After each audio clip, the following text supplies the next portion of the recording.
17, verso 11.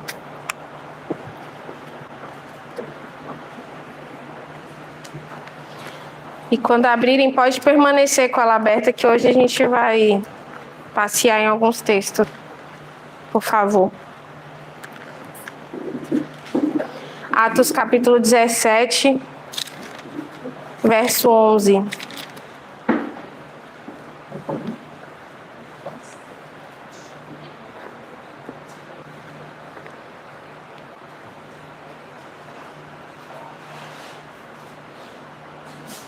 Amém?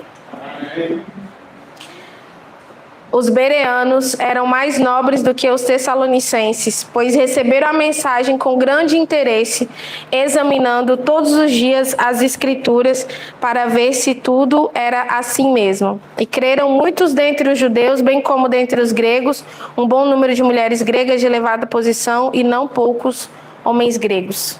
O que nos interessa mais é o verso 11, que Paulo, em sua viagem missionária, ele está elogiando, né, o pessoal de Bereia, o povo de Bereia, que tudo que ele pregava, eles iam lá nas escrituras, não tinha a Bíblia, eu ia falar a Bíblia, mas não tinha a Bíblia como nós temos hoje.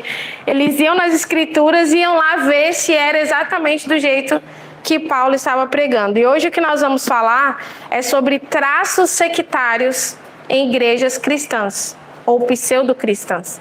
Nós falamos sobre as seitas mesmo, igrejas que nós consideramos como seitas. Por que nós consideramos como seitas? Pode falar. Porque divergem dos princípios elementares da Bíblia. Porque pregam doutrinas que negam as doutrinas elementares da fé. Que no caso eles pregam heresias. Lembra? Heresias, vamos recapitular. O que é seita?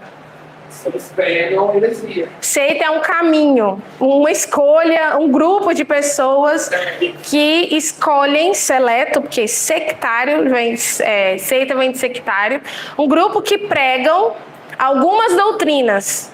E essas doutrinas são consideradas heresias. Por que são heresias? O que é heresia? Que negam fé. Doutrinas que negam doutrinas elementares da fé cristã. Amém? E hoje nós vamos falar sobre alguns traços de algumas igrejas que não podemos considerar elas de fato uma seita, mas elas possuem traços sectários. Quem lembra alguns traços sectários que nós falamos aqui? Exclusivismo, o que mais? Pode falar, gente, bora. Vocês estavam aqui toda quinta-feira, eu lembro do rosto, hein? Acréscimo. Acrescer, obras, né? O que mais? A salvação não é exclusiva de Cristo. Então, acrescer obras. E aí, o que mais? Subtrair a divindade de Jesus ou de Deus. O que mais?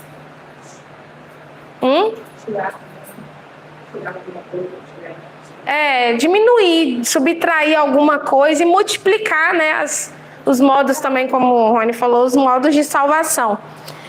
E o primeiro que eu queria falar é sobre o exclusivismo e divisão. Nós já falamos aqui sobre ele em algumas seitas, que realmente toda seita ela adiciona, ela multiplica, ela subtrai e ela divide. O exclusivismo é a divisão.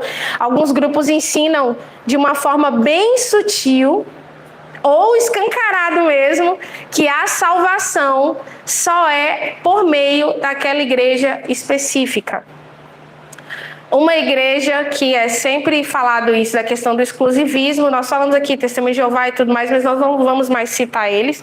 Mas, por exemplo, a Igreja Católica Romana, ela diz que não há salvação fora da Igreja Católica Romana. Se você estiver fora da organização, você não será salvo. Outras igrejas, como exemplo a Maranata, que não é de forma escancarada, mas é de uma forma sutil, porque quando você sai, a pessoa saiu da obra, a pessoa não entendeu a obra, não teve a revelação da obra. Então, quando a igreja, de alguma forma, usa essas falas Mesmo que ela diga, a salvação não vem de placa de igreja, mas são nessas falas bem sutis, e quando a pessoa realmente se desliga da organização, as pessoas rejeitam, passa do outro lado da rua, não considera mais como irmãos.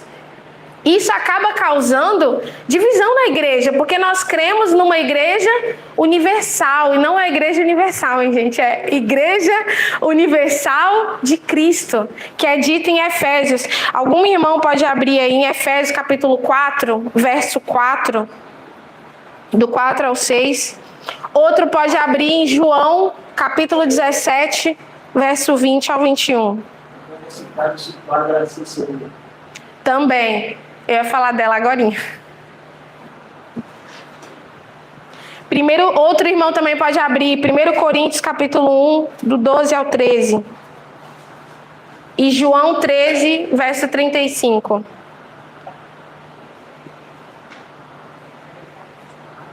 Quem abriu aí em Efésios 4 pode ler. Pode ler, vai.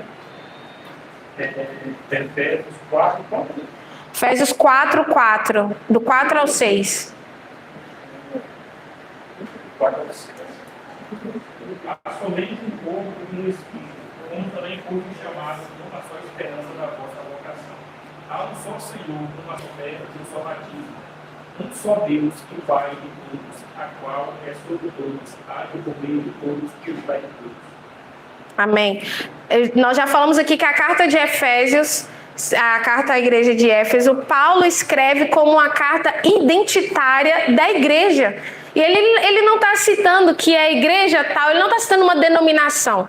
Embora ela esteja intitulada aos Efésios, por uma questão de região, ela não está especificando um lugar somente, que a salvação está somente aquilo. Mas Paulo diz que todos nós é um só corpo, uma só fé, um só espírito, é um só Deus por todos aqui, Ele é Pai de todos, então nós não podemos excluir determinada denominação, a não ser que se enquadre no que nós já falamos aqui, na questão dos TJs e dos mormons, que eles vão contra as doutrinas elementares.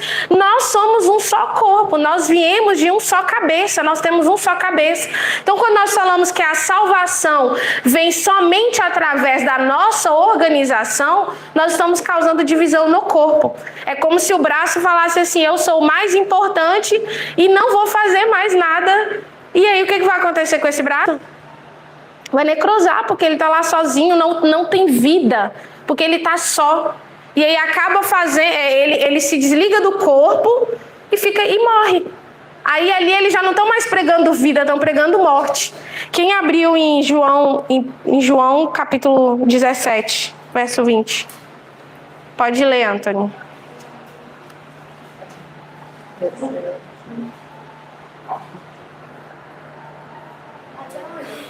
Do 20 ao 21.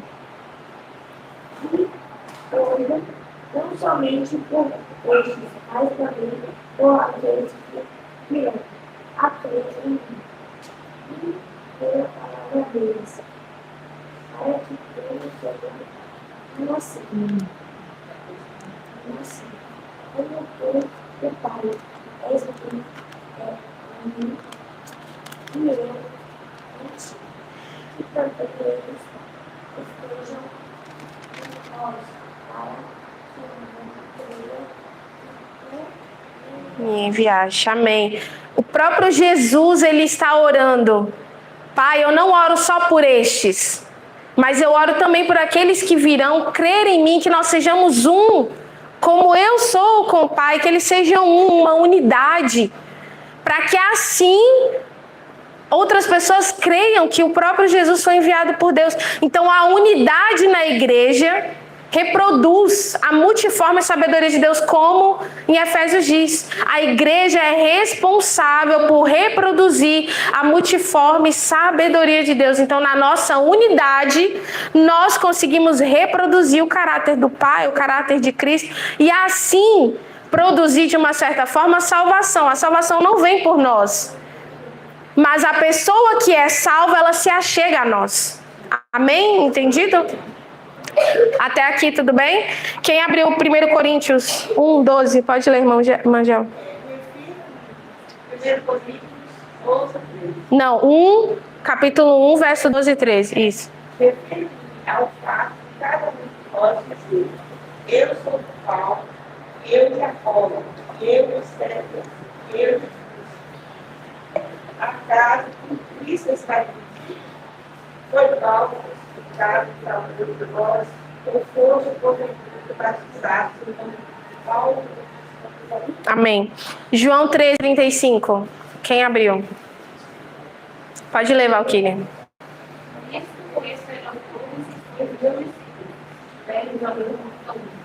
É o amor. A gente conhece quem é discípulo pelo amor. E quando nós amamos, nós não fazemos divisão, como a irmã Gel leu, não é eu sou de tal lugar, eu sou de não sei da onde. Não, nós todos somos um corpo. Nós somos o corpo de Cristo. Lógico que cada um com as questões de vertentes teológicas, como nós já falamos aqui, que não são as heresias. Presta atenção, hein, gente.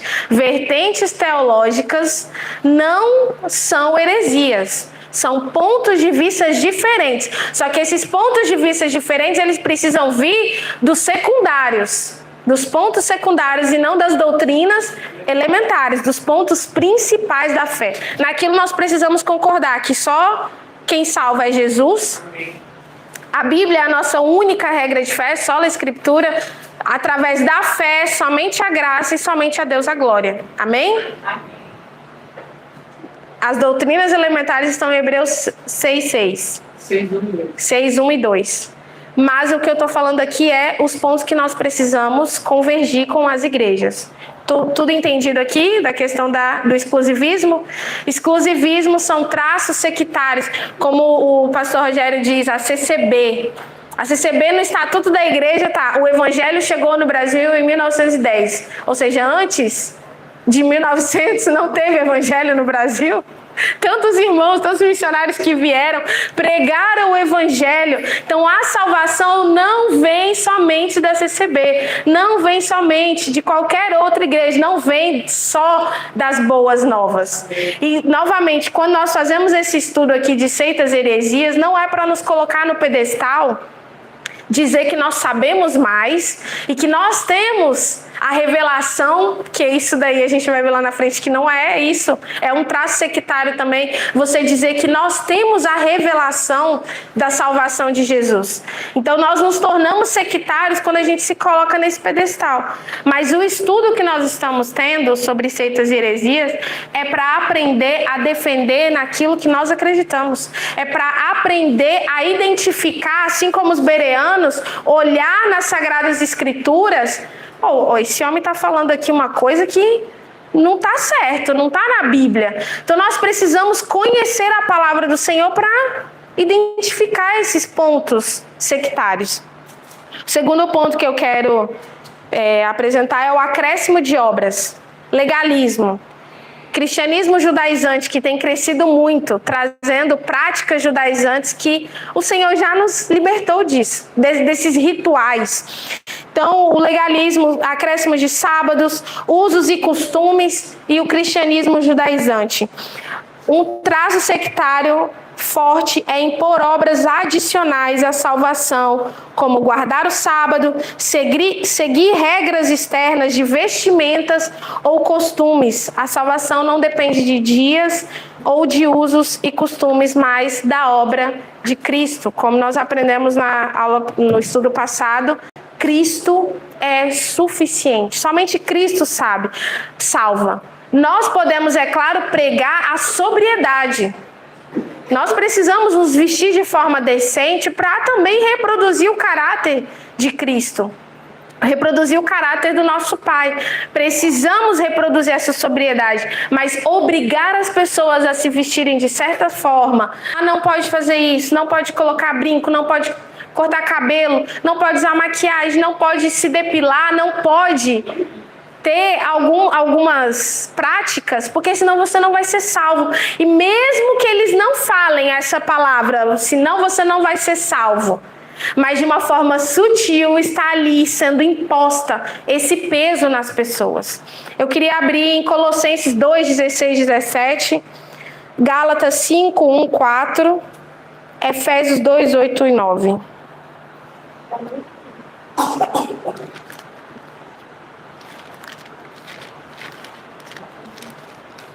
Quem achou Colossenses pode ler, por favor.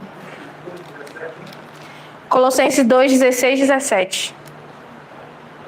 Ninguém foi excluído por causa de comida e bebida, ou critério, ou lua nova, ou sábado, porque tudo isso tem sido sombra das coisas que aquele vive. Porém, o povo é de Cristo. Amém. Próximo, Gálatas 5, 1, 4.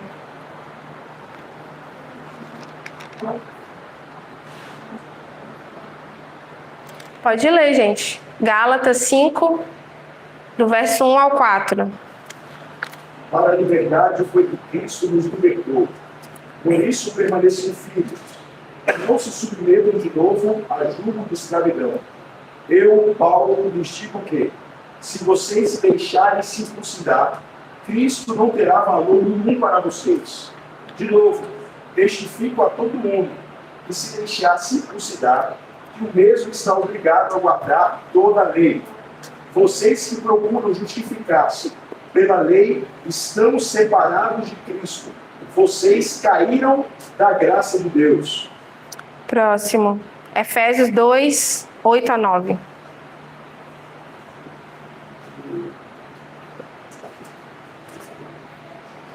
Porque pela graça sois salvos, por meio da fé. Isso não vem de vós, é dom de Deus. Não vem das obras para que ninguém se orgulhe. Amém. Quando eu leio esses textos, eu não sei você, gente, mas eu fico tão maravilhada de entender, Senhor, nós não precisamos fazer nada. Não tem nada que a gente vá fazer para conseguir o que o Senhor já nos deu. Em Colossenses, Gálatas, Efésios, essas cartas Paulo escreveu para combater grupos que estavam vindo impor coisas. Colossenses é o livro que mais fala sobre Cristo. É como se fosse a cristologia da Bíblia. E ele escreve esse livro para combater os gnósticos. Por isso que lá no capítulo 1 ele diz, ele é a imagem do Deus invisível. E ele começa a descrever Cristo, o Cristo também em carne, para combater esse povo que dizia, nós temos o conhecimento. A salvação só pode vir de nós porque nós temos um conhecimento oculto, que vocês não têm, nós vamos passar esse conhecimento. E Paulo diz, não tem mais nada. Tudo foi revelado em Cristo. Ele veio revelar todas as coisas. Ele é o mistério escondido, aquele que estava no interior de Deus. Ele é esse mistério. Não tem mais nada para vocês descobrirem. Cristo é a revelação maior.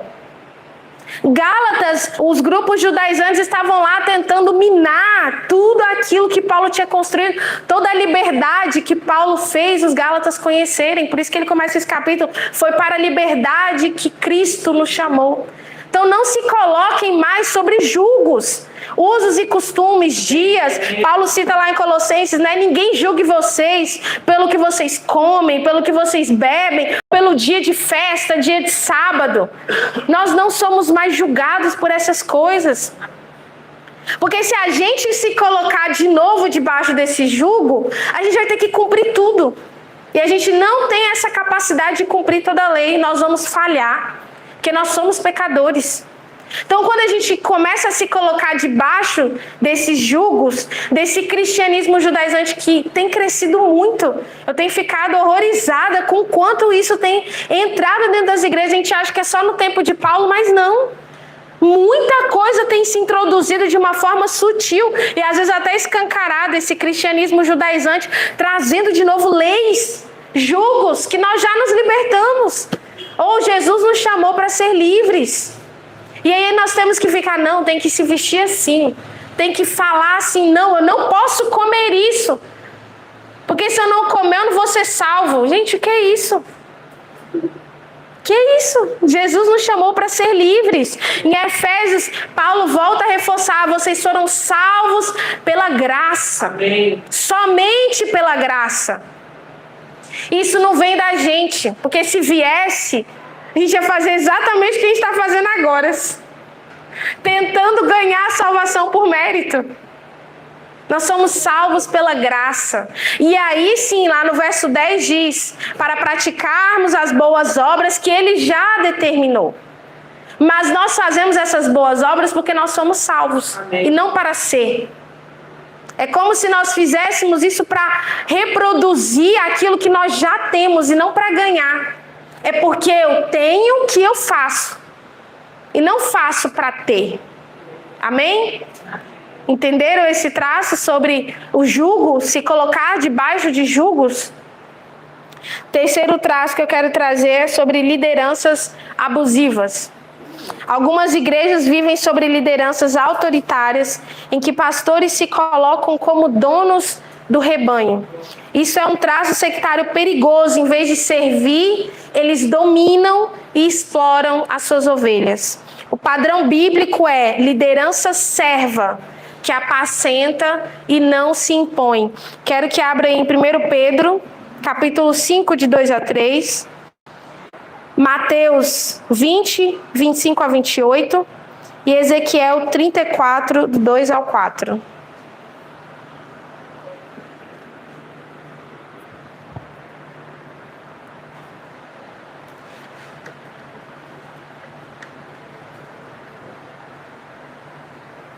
Quem abriu 1 Pedro pode ler. O aceitar a verdade de Deus, que está entre vós, em cuidado dele, não por força, mas o verdadeiro, nem por motivo de ganância, mas de amor, não nem como tendo comigo esperança, mas servindo exatamente de exemplo. Amém. Mateus 20, 25. 2 a 4. Ezequiel 34, de 2 a 4.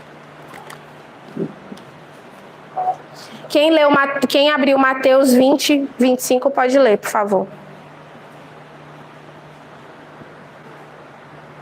Então Jesus, chamando-os para junto de si, disse: vocês sabem que os governadores dos povos os dominam e que os maiorais exercem autoridade sobre eles. Mas entre vocês não será assim. Pelo contrário, quem quiser tornar-se grande entre vocês, que se coloque a serviço dos outros. E quem quiser ser o primeiro entre vocês, que seja servo de vocês. Tal como o Filho do Homem, que não veio para ser servido, mas para servir e dar a sua vida em resgate por muitos. Amém. Ezequiel 34, 2 a 4. Filho do homem. Pode. Filho do homem, profetize contra os pastores, os líderes de Israel. Transmitem-lhes essa mensagem do Senhor soberano, que a aflição os espera. Pastores que alimentam a si mesmos. Acaso os pastores não deveriam alimentar o seu rebanho? Vocês bebem o leite, vestem-se com a lã e abatem os melhores animais, mas deixam o seu rebanho passar fome. Não cuidaram das ovelhas fracas, não curaram os doentes, nem enfaixaram as que estavam feridas.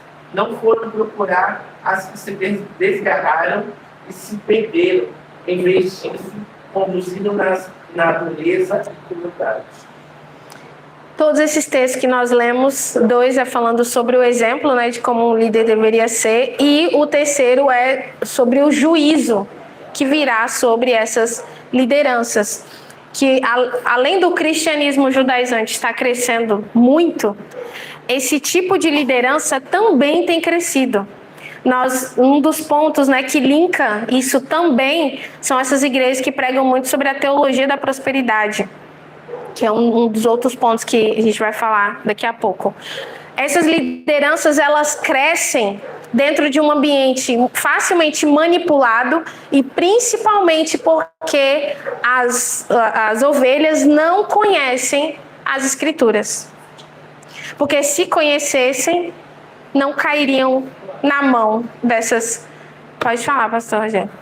Eu acho que tem a expressão que os Jesus seguiram a famosa autoridade espiritual. Sim. Eu acho que a Hebreus 13, que fala sobre pastoreio, nesses 15 anos, o parte do igreja foi não interpretado. E aí, no caso, muitos pastores eles tomam essa expressão para si e abusam dessa expressão, impondo essa expressão, eu sou autoridade espiritual. Sim. E acaba gerando esse problema que eu estava falando hoje. Como o pastor falou, eles acabam arrogando essa autoridade para eles, e aí, com a velha frase, não toque no ungido do Senhor. Porque você vai levar o juízo de Deus. E isso atemoriza, porque como a gente acabou de falar, né, sobre a liberdade, sobre a graça, as pessoas são tomadas pelo medo, porque não conhecem verdadeiramente aquele que o salvou. Não conhecem a Cristo. E aí não conseguem ter uma liberdade. Hoje eu estava até conversando com uma pessoa, e ele saiu dessa seita, ele saiu da Testemunha de Jeová. E ele falou, eu nem pensava em faltar algum dia de campo, que é quando eles vão para a rua.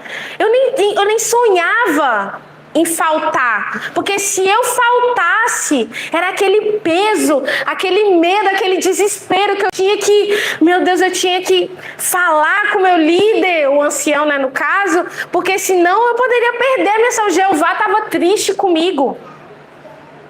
Pensa só sobre a cabeça da pessoa que fica muito tempo. E eu falo, às vezes também por mim, eu não vim de uma igreja sectária, eu não vivi isso, mas eu vivi a questão que você tem que estar no culto todos os dias. E se você falta o culto para ir em um aniversário, numa reunião de família, não foi minha última igreja não, tá, gente? Minha igreja é bênção, glória a Deus.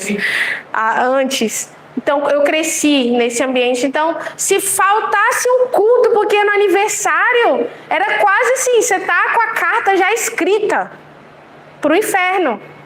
Você não vai viver com Deus. E não era escancarado. Não era tipo assim, você vai para o inferno. Não é isso. Mas sabe aquela coisa de controle, de saber o que você está fazendo, aonde você está indo, por que você está fazendo, com quem, determinar até com as pessoas que você anda. Isso é desesperador. E por um tempo, depois de ter saído, a gente fica ainda assim, sabe? Ai, meu Deus, será que eu volto culto? Será que eu posso soltar culto? Esses dias, isso não foi muito tempo não, esses dias eu queria sair com o Rony, e aí eu fiquei, eu não falei isso pra ele, mas eu fiquei no meu coração, eu falei, poxa, faltar culto. E graças a Deus, agora eu tenho entendimento, né? Mas um dia eu faltei um domingo, e gente, eu não me senti culpada, porque o Senhor sabe que não foi assim, não quero ir para ele. Não, eu simplesmente queria ficar em casa com as crianças, com o Rony, aproveitar um dia agora que eu estou trabalhando durante a semana. Então, amém, é bom vir para o culto, lógico, eu estou comungando com os meus irmãos, eu estou aqui para prestar um culto a Deus. No dia do aniversário de casamento, eu mandei mensagem para o pastor Mateus, falei assim, olha, não espere a gente na igreja. Ele, eu não estou esperando ninguém aqui mesmo não, nem apareça na igreja. É isso, porque nós somos livres em Jesus. Não tem mais ninguém mandando na gente ali que você tem que fazer assim, que se você não fizer assim, você está tirando a minha autoridade espiritual. Outra coisa também é o tal do pai espiritual, que controla as pessoas como se fossem filhos, e mesmo assim até mais que o próprio filho. O filho está ali metendo louco. O filho está ali endoidando a cabeça, mas o povo da igreja está aqui, no cabresto. Porque eu sou pai espiritual. Se você tem que ir no cinema, eu tenho que me ligar. Se você tem que ir na casa de não sei quem. Gente, isso é verdade, tá? Tem até o testemunho de uma moça famosa, depois vocês procuram, Tamires Garcia, falando sobre liderança abusiva. Ela ia pro cinema, se fosse pro cinema, ela tinha que ligar. Só um momentinho que eu ajudo. Ligar. Falar, estou indo pro cinema, posso? Não, você não pode. Então ela não ia. Estou indo para casa da minha amiga, eu posso ir para casa da minha amiga, porque vai ter uma noite lá de louvor, nós vamos comer. Fazer o quê? Tem o quê lá? Quem é? Não vai. Isso é terrível. A menina é cantora e aí estava lá fazendo um espontâneo. Por que você está fazendo esse espontâneo? Por que você falou isso? Por que você fez Isso é verdade, gente. Existem lideranças a esse ponto. Glória a Deus, nós somos livres aqui. Nosso pastor, graças a Deus, tem uma mente muito abençoada pelo Senhor, cheia de sabedoria e de revelação de quem Ele é. Mas pessoas vivem esse desespero até hoje. E nós podemos ajudar essas pessoas levando-as a conhecer as Sagradas Escrituras. Entender que uma ovelha de verdade ouve a voz do seu pastor. E não é o pastor que está aqui não, tá? Que também esse texto é usado. A ovelha conhece a voz do seu pastor. Mas não é o meu pastor Mateus, embora eu escute ele também.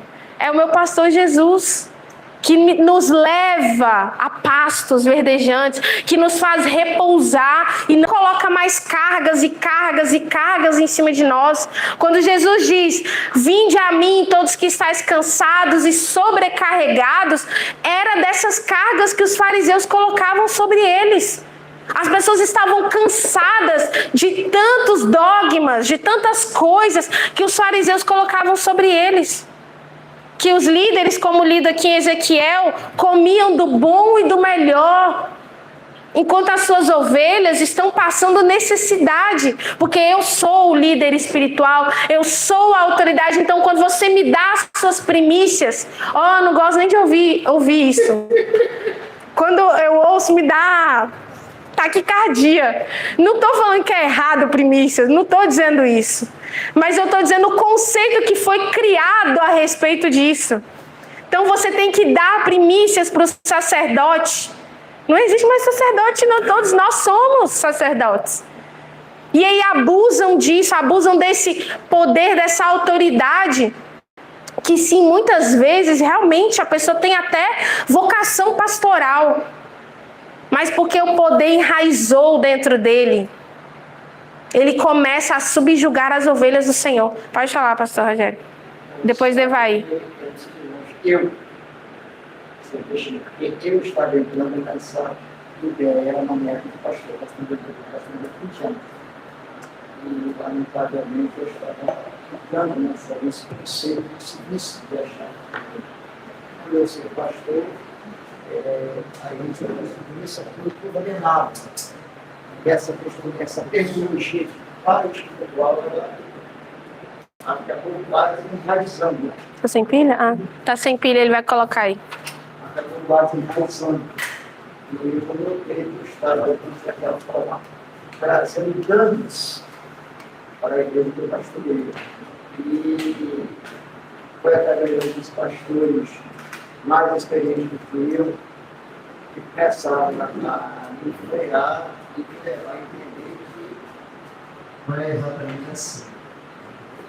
E se eu não ouvisse esses pastores que parassem para orar a consciência de que eu era nada mais que um servo que tinha que ser visto, eu não sei se visto, e aí eu entendi que realmente eu estava entrando numa situação que estava um problema. Sim. Então, assim, essa questão de autoritarismo pastoral, eu achei isso importante, de achar que era o pai espiritual da igreja, era que se envolver naquilo que ordenava, e às vezes eu até saí do contexto, para com as minhas regras, as minhas normas, e o pessoal traz alguns danos. E até os fiz livre, né? Sim. Mas conheci alguns pastores que me ensinaram, me deram uma ideia, me orientaram à luz, assim, que uma exegese clara, foi que eu entendi que realmente tinha que sair desse jeito, que eu estava enfrentando uma situação que ia gerar problema. Amém, glória a Deus que teve arrependimento. Outro ponto dessa liderança abusiva é também isso daí, tá escrito aqui. Uma liderança que anda sozinha é problemática. Ela precisa de outros pastores, de outros líderes para, filho, volta aqui para o lugar onde Deus te colocou. Presta atenção no que você está fazendo, ao caminho, vai por ali. Não, olha, não é muito legal isso que você está fazendo aqui. Vamos orar para o Senhor ministrar no seu coração. Nós estamos vendo muitos escândalos, né, vindo dessas lideranças, e todas têm um ponto em comum, eles estavam só. não estavam mais aceitando opiniões, não estavam mais acatando o presbitério, ou nem tinha presbitério da igreja. Então, é importante uma igreja ter um corpo de líderes presbiteral, alguma coisa assim, e o pastor também andar com pessoas de outras vertentes, outras denominações, que têm uma visão um pouco diferente da dele, também para isso, para dar um freio quando ele estiver andando para o lado oposto daquilo que o Senhor tem para as nossas vidas. Pode falar, Devai. Você falando isso tudo aí, para mim, veio a memória de coisas que eu já vivi, né? Na verdade, eu perdi muito tempo, né? Com esse negócio de costumes aí, essas igrejas. E pior que eles põem isso como doutrina bíblica, porque eles não falam nem que é uso e costume, eles falam que é doutrina. Tanto que eles têm um culto que se chama culto de doutrina. Sendo que não tem nada a ver com doutrina, né? Quando eu conheci o pastor Matheus, eu acho que ele lembra que eu ia trabalhar na praia, olha essa situação. Uma causa social, dobrada no meio da canela, entendeu? Andando de sandália havaiana, amarela. Tudo que esse é pro inferno por causa da bermuda, né? Você tinha que estar em todos os cultos, né? Sendo que é ensaio de senhores, né? Porque para eles aí é fazer a obra, né? Você está fazendo a obra. E se você não vai no ensaio, você não participa de uma campanha de oração, você ali está rebelde, né? Se você não dizima, você não pode subir para o culto, você não pode cear, porque o povo habilita você de participar da ceia, simplesmente porque você não está seguindo, né? Segundo ali a visão deles. Então eu vivi isso e às vezes eu olho para trás e eu tenho uma revolta, sabe? Como é que eu preciso investir a isso? E perdi tempo, cara. Então, você perde tempo nessas igrejas. Então, as coisas importantes que tem que ser tratadas nas igrejas, e o povo fica perdendo tempo com essas bestagens. E você pode observar que essas igrejas, elas são como uma igreja coletiva, né, que não tem briga. Passa uma temporada ali com os irmãos, ninguém fica, né, porque não tem raiz, não tem uma doutrina séria. E aí você vai lá 2 meses depois, ou 1 ano depois, as pessoas ali são totalmente novas. Porque ninguém suporta aquilo, eles continuam insistindo naquilo, sendo que não está tendo resultado nenhum. Entendeu? Então é uma perda de tempo. E às vezes eu fico olhando, aí você tocando nesse assunto, eu lembrei aí dessa situação que eu vivi, é complicado. Eu, embora tenha passado por isso, eu aprendi a ser grata, até para que eu consiga agora identificar padrões. Quando eu vejo que, tem um negócio errado aqui, ou até mesmo para mim, tentando impor coisas para outras pessoas que o Senhor não pede. Quando a gente está no lugar, às vezes, de liderança, aí você começa a entender até o porquê que essas pessoas chegaram onde chegaram, porque é uma linha muito tênue. E se você não estiver totalmente dependente da graça do Senhor, você atravessa essa linha. E é por isso que eu falei, tem muitos pastores que estão ali nessas lideranças que verdadeiramente eles foram chamados para serem pastores. Mas por medo, por poder, por exemplo, igrejas que impõem muitos usos e costumes, igrejas que não querem que você vá em outra igreja, porque se você for em outra igreja, como que vai ser? O que você vai fazer? Não pode, porque se você for em outra igreja, você pode descobrir a verdade. E aí? Como é que vai ser? Fala, Rony. Teve um período da minha vida que eu comecei a caminhar com o pastor, que era essa visão mais rígida, né? E aí ele precisava de um estatuto para ele, santo.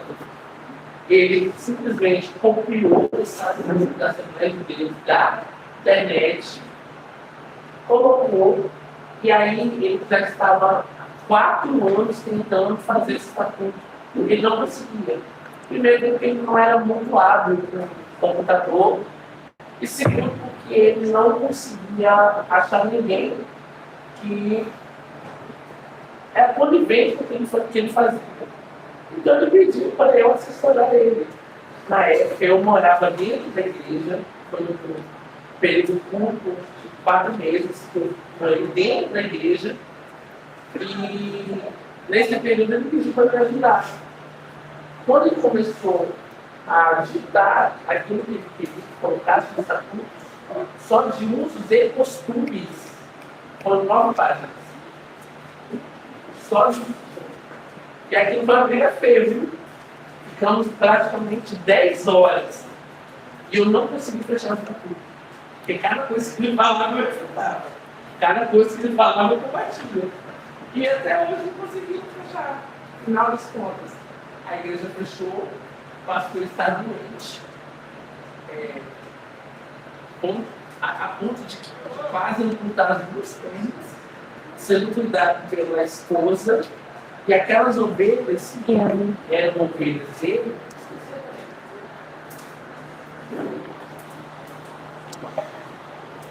Oremos e conheçamos e prossigamos em conhecer o Senhor e as Escrituras, para que a gente não caia nesse tipo de coisa. Como eu falei no culto passado, até se um dia a gente precisa conhecer, porque até a gente confia muito no pastor Mateus, mas se um dia ele subir aqui e falar um outro evangelho, que não seja aquele que está, nós estaremos munidos de falar: ô pastor, não, tem um negócio errado aí, vamos...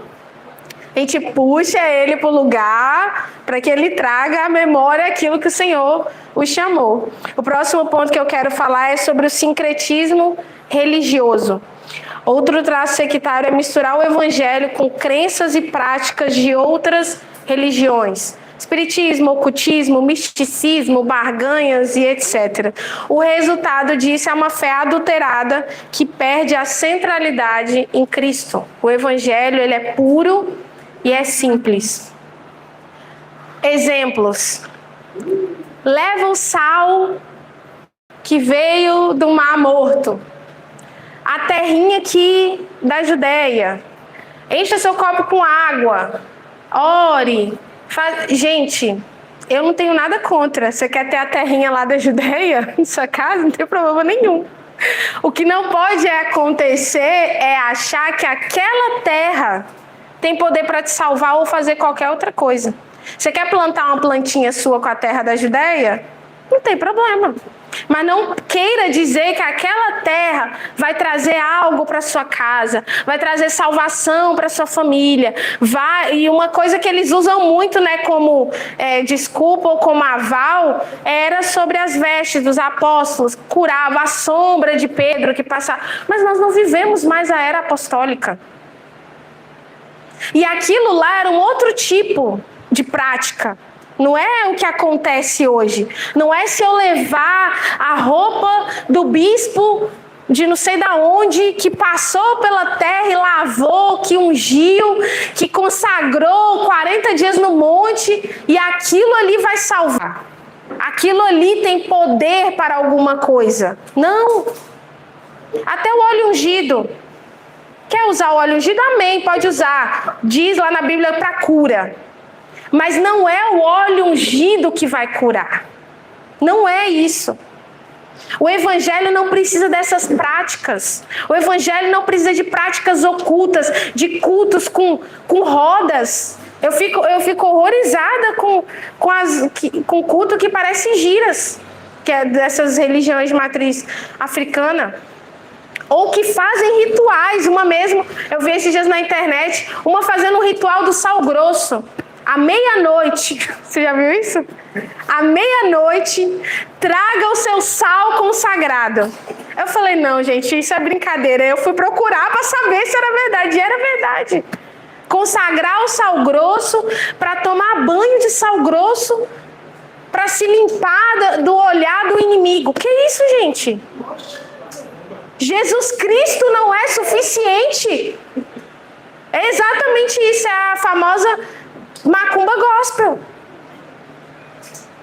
Então, engraçado que essas mesmas denominações criticam as práticas das religiões de matriz africana, mas faz igual, só que com o nome gospel. E do que diferencia? Nada. Só diz que é de Jesus. Se bobear, foram as mesmas pessoas que saíram de lá. Sim, e trouxeram essas práticas para dentro das igrejas. E por falta de conhecimento, as pessoas vão entrando. Quer ver outra coisa que tem entrado muito com uma roupagem nova? As práticas de cura interior.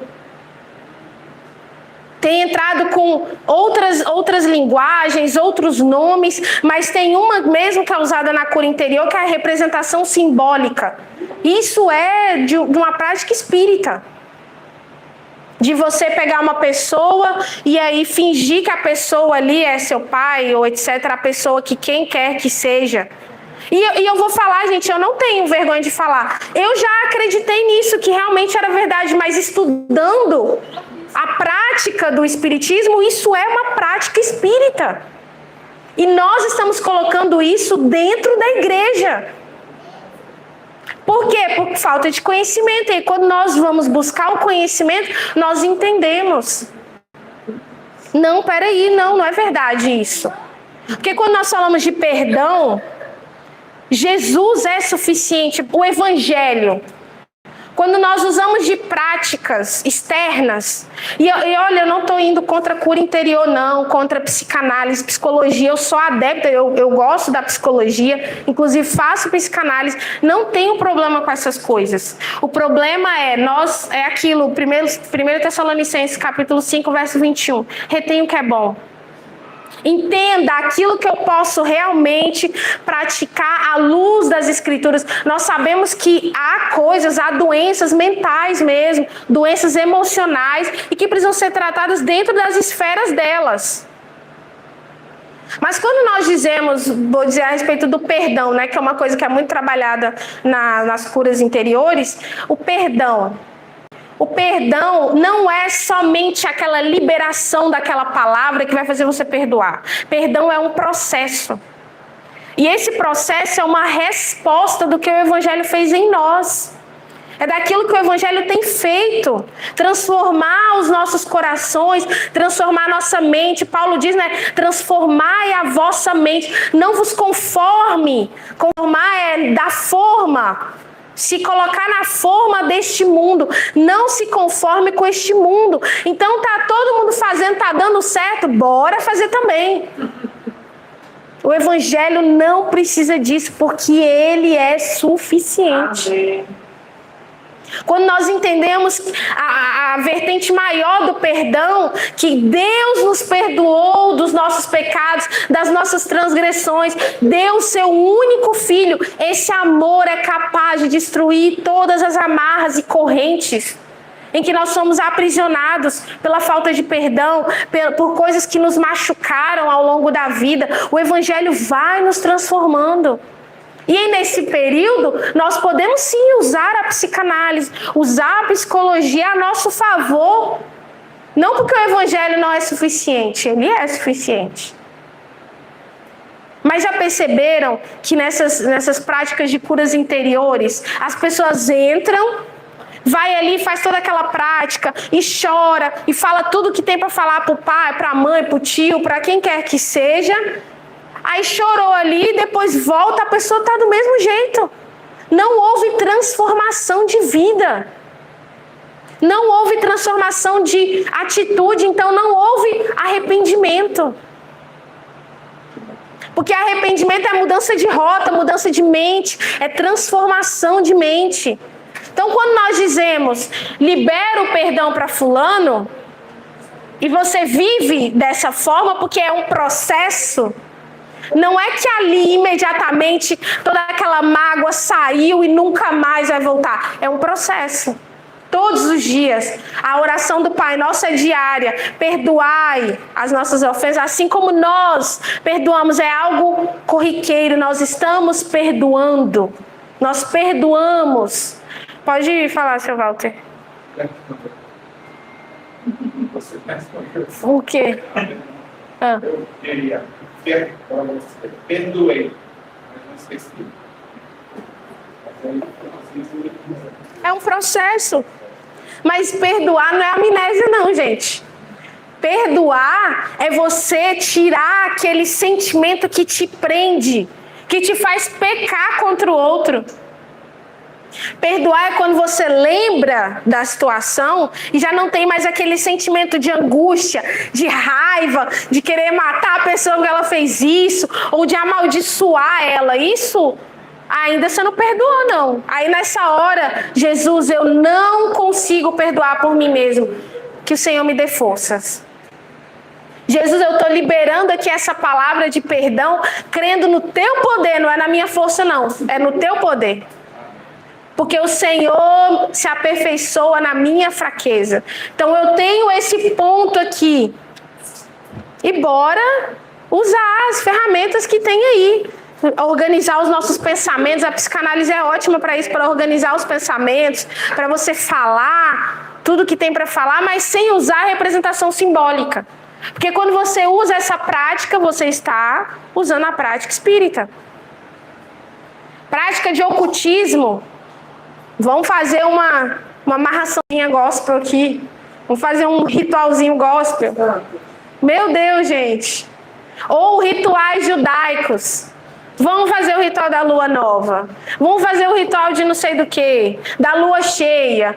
Das primícias. E vai fazendo um monte de coisa. E vai enfiando um monte de coisa. No final, Deus nem é louvado.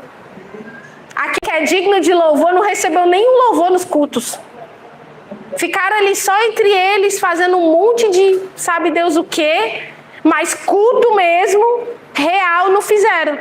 Que era quem era digno de receber não recebeu nada. Só ficou ali, no eu, no pra mim, no por mim, é tudo de mim. Então esse sincretismo religioso é um traço sectário muito forte. Porque é como se fosse também receber uma revelação especial. Que aí entra também lá no exclusivismo. Sabe que é um emaranhado de coisa? A pessoa vai se enfiando até que de fato ela se transforma numa seita. Que começa com uma coisa. Daqui a pouco ela pula para outra, aí vai se emaranhando. Depois vem para outra. E vai acrescentando coisa. No final de tudo virou uma seita. Não se vira uma seita da noite para o dia. Não é, vou abrir uma seita agora. Não. Ela foi se transformando, porque foi se emaranhando nas coisas. Então, tem igrejas que tem essa. Tem uma revelação especial. Não preciso estudar a Bíblia para pregar, porque Deus vai me dar a palavra ali na hora. Ô, gente, por favor, me ajuda. Meu coração da taquicardia também. Nós precisamos estudar as escrituras para a gente não falar besteira. Não criar dogmas em cima deles. Fala. Eu já vi um pastor falando que ele não lê a Bíblia porque, segundo ele, quando ele lê a Bíblia, faz um propósito. Igrejas proíbem membros de fazerem teologia.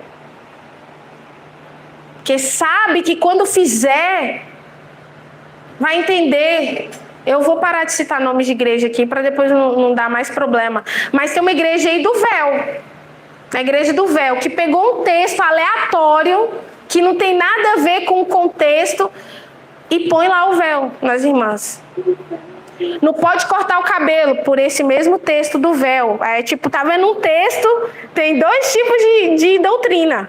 Não pode cortar o cabelo por causa desse texto. Aí não pode ir com a cabeça descoberta para a igreja por causa desse mesmo texto. Eu tenho o Senhor orientou. O Senhor, Deus revelou. Aí você vai falar, não, mas peraí. Tem uma antiga denominação, eu era chamada de sabão. Porque a pessoa, olha só, quando você vai lá perguntar, eu sempre fui dedicada à questão de ler e perguntar, desde criança. Mas aí, adolescente, a gente começa a entender mais, né? Então, mas por quê? O Senhor orientou, mas por quê? Olha, quem fica questionando demais não é sabichão, é sabão, hein? Porque pergunta até escorregar e cair. Ou seja, eu perguntar sobre a palavra de Deus, eu vou cair.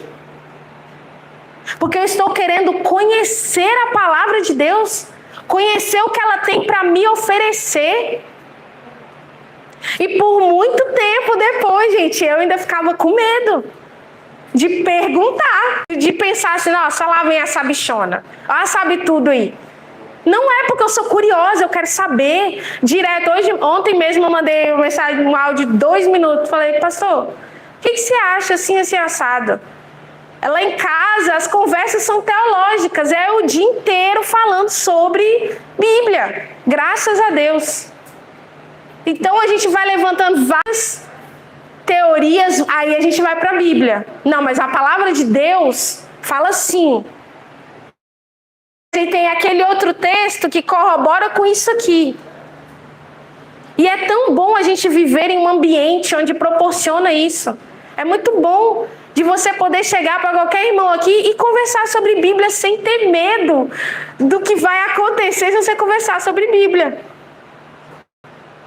Muito pelo contrário, né? Aqui é cada vez mais incentivado, graças a Deus. A luz sobre trazer essas práticas. A gente não tem como caminhar com práticas ocultas, com práticas espíritas, práticas místicas. Eu nem gosto de usar essa palavra místico, porque o místico que a gente tem de entendimento aqui do português não é bem a questão que é realmente da palavra.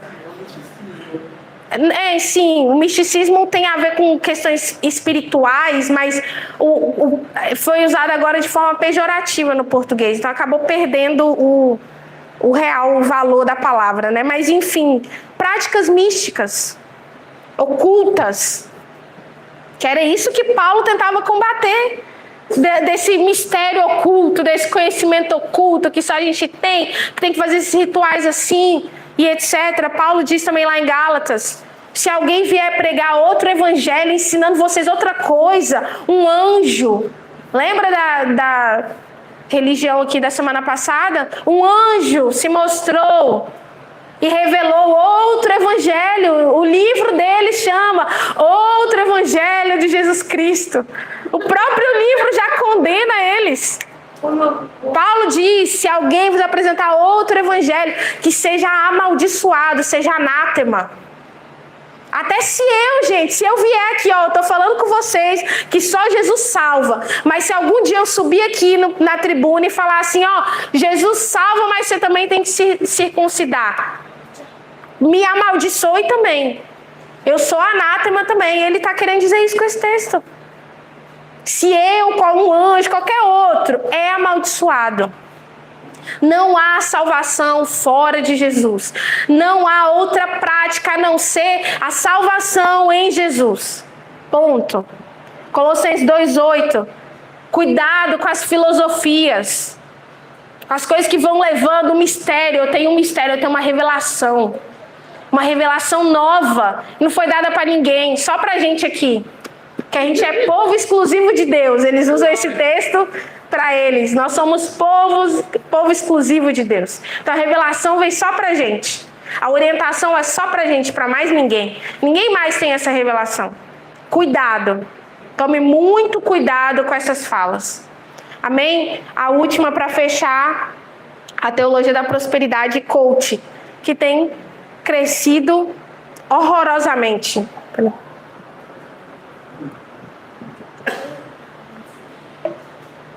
É o que nós mais vemos hoje. É até difícil, na verdade, você encontrar uma igreja que não seja falando sobre isso.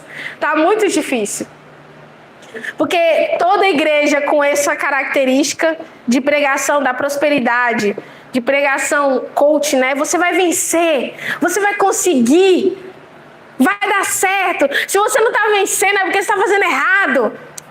Isso aí, gente. O único meio da gente dar certo na vida, eu não estou falando financeiramente, é através de Jesus. Será aquele país que é terrível né? Todo mundo quer prosperar. Todo mundo quer, money, quer dinheiro. Aí sobe um aqui e fala assim, se você der uma oferta de R$1.000, você vai receber 100 mil. Porque na palavra de Deus diz que você vai receber 100 vezes mais. Então, é só trazer aqui que você vai receber de volta 100 mil. E se você não receber, é porque você não deu com o coração certo. Se eu não mostrando, você tem que me dar 100. Se você não receber, é porque você não deu com fé.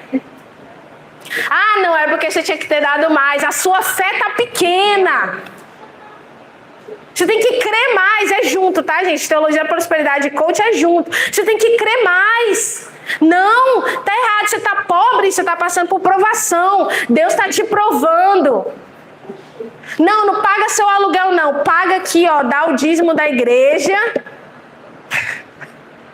Ai, gente, isso me irrita num tanto.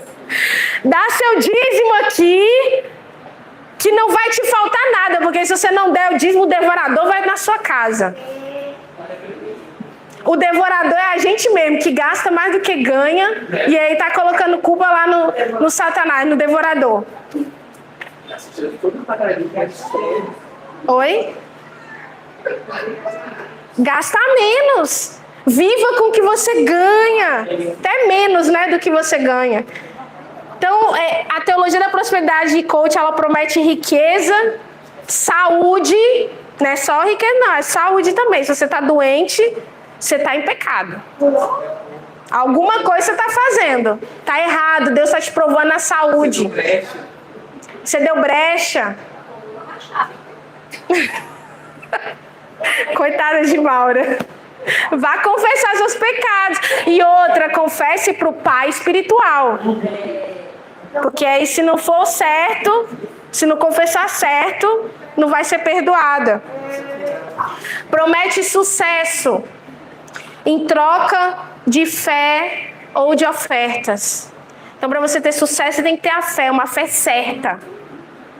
Uma fé exclusiva naquilo que eles estão falando para você fazer. Isso vem das igrejas neopentecostais e as variantes delas. Começou muito com 3 específicas, né? 3 grandes aqui do Brasil. E delas vieram essas neopentecostais, são as mais novas, né? As mais atuais. Então, sempre que você vê uma igreja falando muito de oferta, muito de dinheiro, de prosperidade, o nosso sucesso não é na terra. Embora nós não estamos proibidos de ter sucesso financeiro. Jesus nunca falou que a gente tem que ser pobre.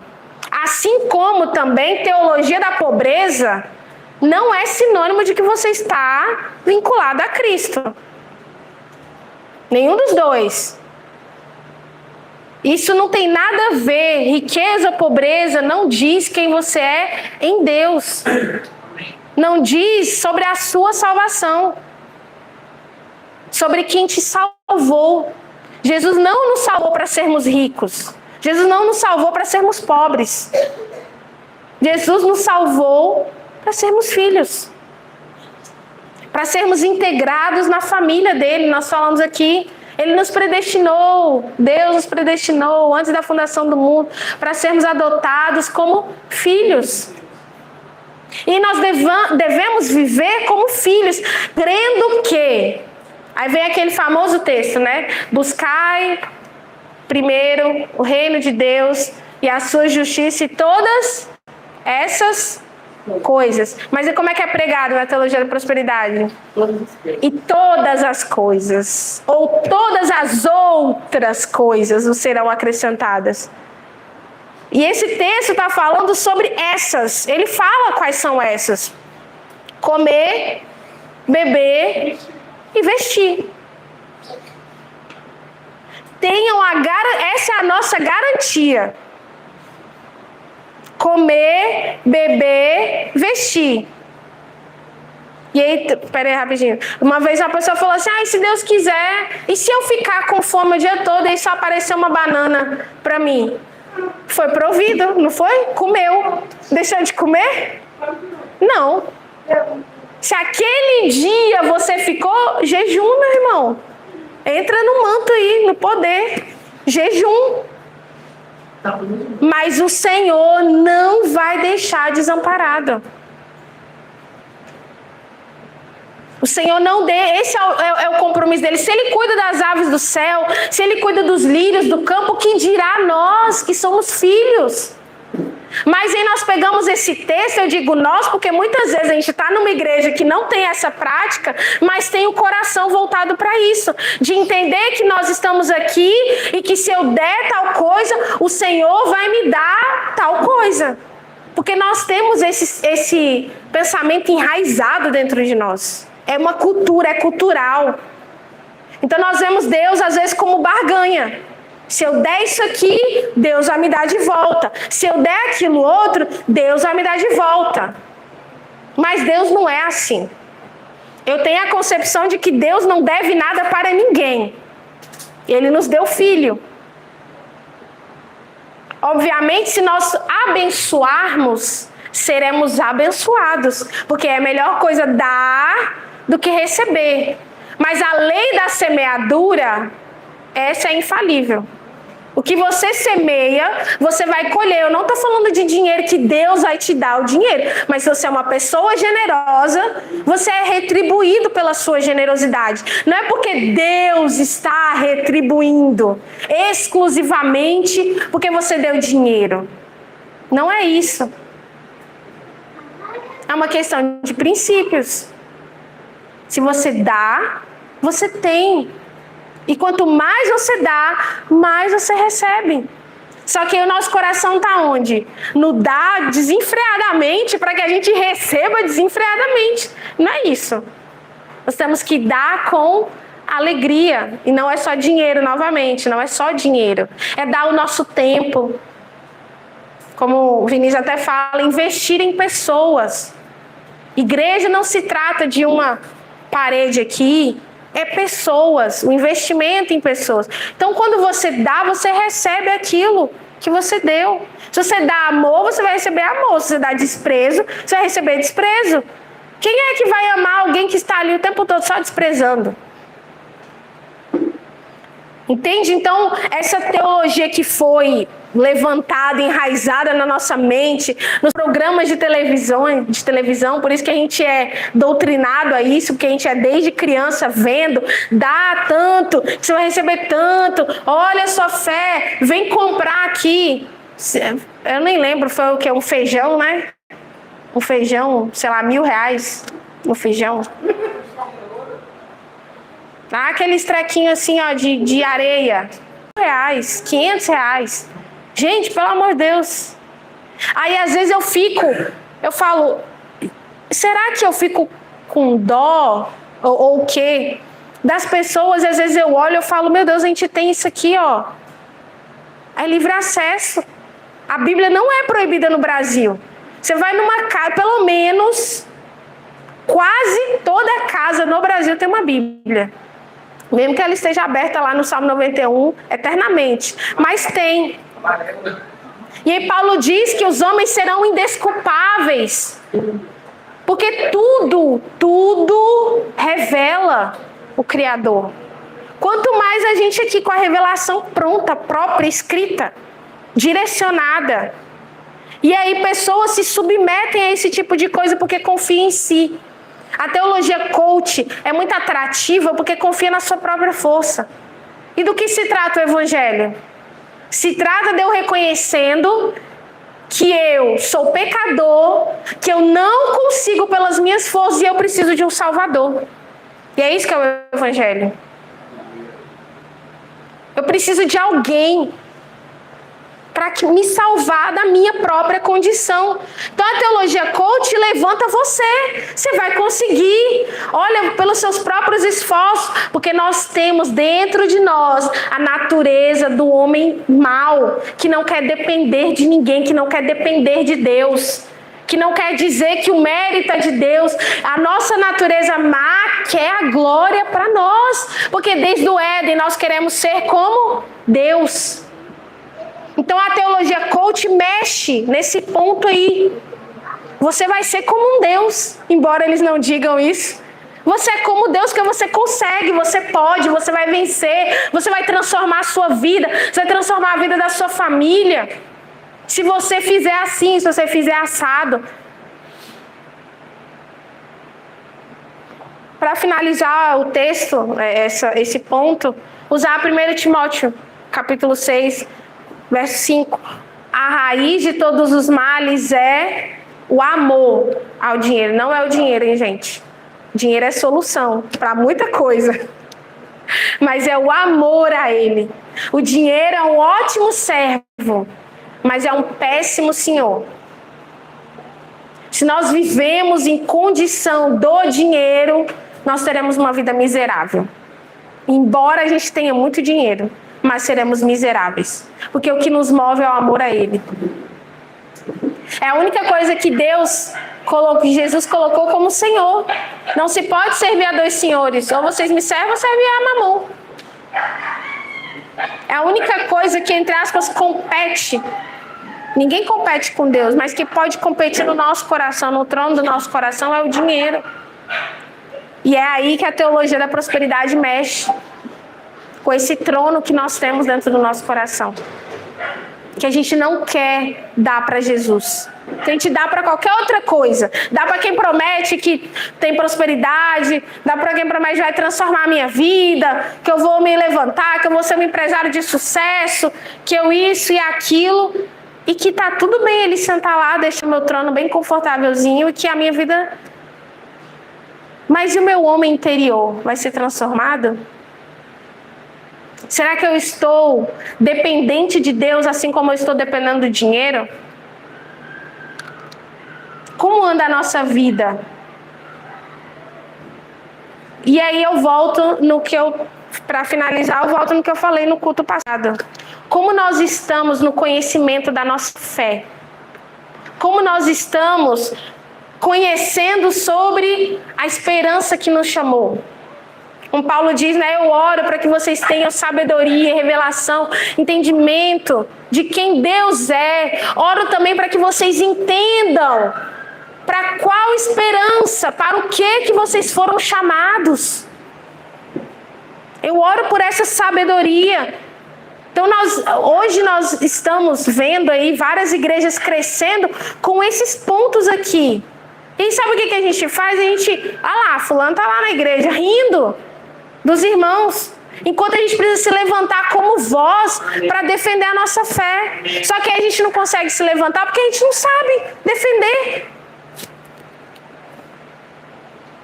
Eu falo, tem gente que se pegar um mormon, pegar um TJ e leva uma surra de Bíblia. Eu falei no culto passado, estava vendo debates dos mormons, gente... Engana, por isso que diz, enganaria até os escolhidos no final dos tempos, porque até as pessoas que têm o entendimento, se deixar levar, vai assim, bonito, porque começa a criar umas perguntinhas assim na cabeça. Eu já falei, eu não sei se eu já falei aqui, mas o pastor Mateus sabe, Rony e Vinícius também, que uma vez, olha só, mesmo eu sendo bem curiosa, lendo e tudo mais, eu quase caí no conto do gnosticismo. Quando eu estava estudando muitas coisas, e lendo, e aí questionando, vendo páginas, vendo não sei da onde. E aí eu falei assim, uai, então a gente é tudo gnóstico. Porque não entendia de fato a raiz do negócio, do conhecimento. Então, quando a gente vai se deixando, sem conhecer a palavra do Senhor, sendo guiado pelo Espírito, era um momento que eu estava passando por muita rebeldia, por conta dessas coisas de igreja, que você quer ser sabichona, você pergunta demais, você é rebelde, a ovelha negra, então eu estava meio revoltada, e aí eu falei, eu sou gnóstica, então... E por quê? Porque é muito sutil. São sutilezas. E como que foi que eu aprendi a defender minha fé? Comendo Bíblia. Embora eu lia na vertente da onde eu fui criada. Lia de acordo com o que eles queriam te guiar, os estudos. Então era muito limitado. Embora eu fosse curiosa, perguntava, era muito limitado. Porque eu tinha medo de pesquisar coisas na internet que podiam ferir o que a igreja me falava. Eu lembro quando eu tinha uns 16 anos, tinha blogs, né, na época de estourar blogs e tal, e aí tinha pessoas que saíram dessa denominação, que faziam os blogs, contando esse tipo, como a gente fez agora, os traços sectários dessa denominação, e aí eu tinha medo de ler. Porque uma vez eu li, eu pedi tanto perdão, eu fiquei uma semana falando, Deus me perdoa, porque eu li. esse blog, Senhor, me perdoa porque eu fiz isso. Sabe aquele negócio que vai te consumindo na mente porque você acha que você fez uma coisa errada, mas na verdade você está conhecendo, você está abrindo os olhos. Porque eu li lá e vi que era verdade. E eu falei, não, isso é coisa do inimigo. O inimigo está colocando coisa na mente para eu me voltar contra a minha igreja. Não, tá errado. E hoje eu olho e eu falo, meu Deus, podia ter aberto os olhos há muitos anos. Mas como eu falei com eu sou grata por esse tempo. Porque hoje eu posso ajudar outros irmãos. E vocês nunca vão me ver falando aqui mal de não sei do que dessa denominação. Eu falo esses pontos. Mas foi o lugar que eu conheci Jesus. Que Jesus me foi apresentado de uma forma meio distorcida, mas ele foi apresentado. E nós precisamos ser gratos a isso. E é por isso que na palavra diz, né? Prossigamos, conheçamos e prossigamos em conhecer o Senhor. É uma caminhada. Até que o dia que eu entendi, eu não caibo mais aqui. Não é mais o meu lugar. É um outro passo. Então vamos para o próximo passo. Vamos prosseguir em conhecer o Senhor. E o Senhor, você quer dizer que o Senhor não falava com você? Falava. Porque era o meu conhecimento da época. E é o que eu sempre digo, assim, para esses irmãos que acabaram de sair, ou que, sei lá, qualquer coisa. O Senhor fala com as pessoas nesses lugares. Porque o Senhor tem poder, gente. O Senhor usou a mula. Não vai usar uma mula igual a nós? Não vai usar? Então, o Senhor fala. O Senhor fala com essas pessoas nesses lugares. E a hora que elas despertam e saem. Mas nós precisamos estar preparados. Para que quando alguém nos perguntar, nós saibamos responder a razão da nossa esperança. Nós saibamos defender a nossa esperança, que é Cristo. Amém? Amém. Então não use esse estudo como uma arma para atacar os seus irmãos. Use os estudos para acolher. E se algum dia alguém chegar e falar assim, olha, minha igreja fala assim, e ela te der a abertura, falar, não, mas na palavra diz assim, assim, assim, assado. Mas como é que você vai dizer se você não conhece? Eu não estou falando para decorar versículo. Estou falando da essência da palavra. Decorar versículo nem eu. Eu sei o contexto. Sei às vezes onde está. Mas eu sei o quê? Eu sei do que se trata as coisas. Se alguém vier falar alguma coisa comigo, eu ainda sou uma teóloga? Não sou. Mas eu já consigo deixar eles nem ir na minha casa mais. O pessoal não vai mais na minha casa. Não bate mais na minha porta. Eu queria muito que batesse para agora a gente continuar conversando com mais entendimento. Mas não batem, eles pulam a minha casa. Passa e vai direto.